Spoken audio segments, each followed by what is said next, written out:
Hello guys, welcome back to my channel. আজকে আমার নতুন ব্লগ আজকে আমি শুরু করছি।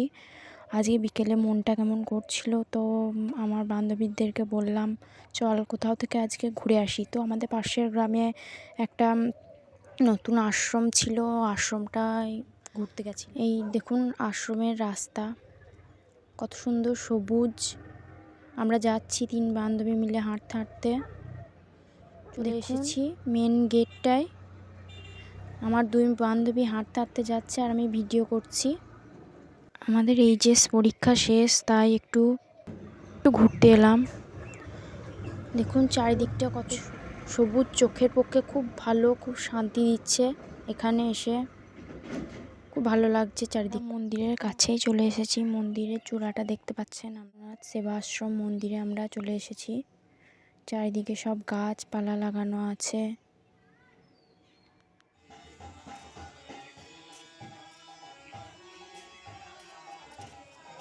এটা হচ্ছে শিব মন্দির। শিব মন্দির এখন বন্ধ আছে বিকেল, তার জন্য।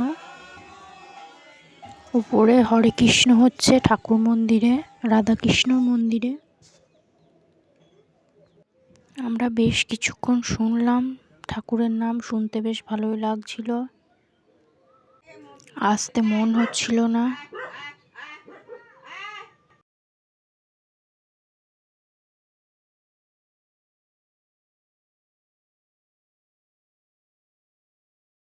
এটা আমাদের পুরনো সাধু বাবার মূর্তি, তিনি এখন মারা গেছেন। ওই দূরে দেখতে পাচ্ছেন জঙ্গলে সব ঠাকুরের মূর্তি। শীতলা মা, রাধাকৃষ্ণ তার সখী সব বনবাসে দিয়ে গেছে তাদেরকে। দোল পূর্ণিমার পর রাধাকৃষ্ণ এবং তার সখীদেরকে বনবাসে দিয়ে গেছে। পাশে আছে শীতলা মা।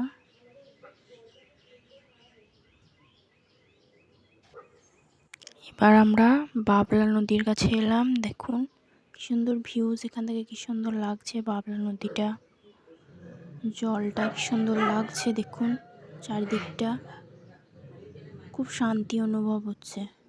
আমি এবার একটু জলে গিয়ে হাত ধোবো, পাটা ভিজাবো জলে।